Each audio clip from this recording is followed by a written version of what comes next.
In his historical non-fiction work, Nicholas Alexandra, The Fall of the Romanov Dynasty, 1967, historian Robert K. Massie delves into the lives of Tsar Nicholas II, the last monarch of Russia, and his wife Alexandra. Massie offers a sympathetic portrayal of the Russian royal family, focusing particularly on their struggle with their son Alexis's hemophilia. Massie's interest in the Romanovs was sparked during his time as a journalist at Newsweek when his own son, Robert, was diagnosed with hemophilia. The narrative begins with Nicholas II's ascension to the throne following his father's sudden demise. Despite the tragic riots on the day of his coronation, Nicholas chooses to proceed with the planned festivities, a decision that Massie suggests reflects the Tsar's tendency to overlook uncomfortable truths, a trait rooted in his upbringing under the harsh and intimidating rule of his father, Alexander III.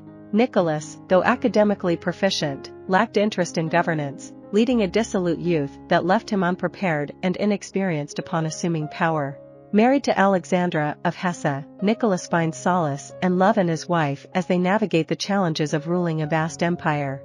Despite their initial disappointment at the birth of 4 daughters, their joy knows no bounds when their long-awaited son, Alexei, is born. However, their happiness is short-lived as they discover that Alexei has hemophilia, an inherited condition passed down from Alexandra, which, at the dawn of the 20th century, lacked effective treatment. Afflicted individuals face the dire risk of bleeding to death from minor injuries. The new prince's delicate health plunges Alexandra into despair as she struggles to care for her beloved son. Nicholas, too, finds himself consumed by worry over his son's condition, causing him to falter in his duties as Tsar. Drawing from his own experiences with a hemophiliac child, Massie highlights the emotional turmoil suffered by Nicholas, which previous accounts of his life often overlooked. While acknowledging the Tsar's initial disinterest in governance, Massie posits that his eventual neglect of his duties stemmed more from concern for his family's well-being than from laziness or incompetence. Massie quotes an anonymous source suggesting that Nicholas's primary flaw lay in his desire to be a good man rather than a capable leader.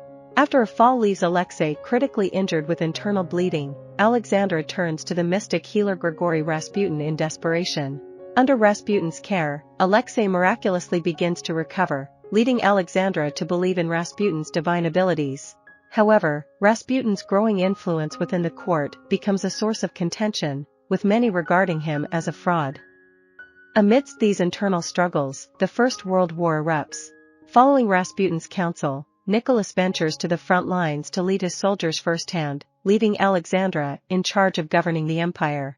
Observers quickly note Rasputin's overwhelming influence over the Tsarina, effectively placing him in control of the country.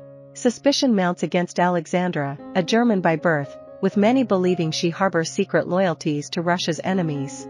As the war takes a turn for the worse and Alexandra struggles in her administrative duties, Rasputin falls victim to assassination at the hands of aristocrats fearing the loss of their influence. Despite Rasputin's demise, the aristocracy fails to maintain control, and a year later, the Russian Revolution erupts, resulting in the brutal execution of the entire Romanov family.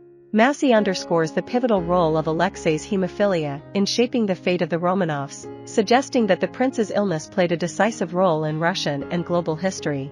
Quoting Russian revolutionary Alexander Kerensky's assertion that if there had been no Rasputin, there would have been no Lenin, Massie adds, if there had been no hemophilia, there would have been no Rasputin. Nicholas Alexandra, The Fall of the Romanov Dynasty, served as the inspiration for the 1971 Academy Award-winning film of the same name. Massie continued to delve into Russian royal history, earning the Pulitzer Prize in 1981 for his biography of Peter the Great. In 1995, he revisited the subject of Nicholas and Alexandra in the Romanovs, the final chapter, drawing upon fresh evidence from the Soviet archives. I hope you enjoyed this video. Leave a like if you did and be sure to subscribe. Thank you.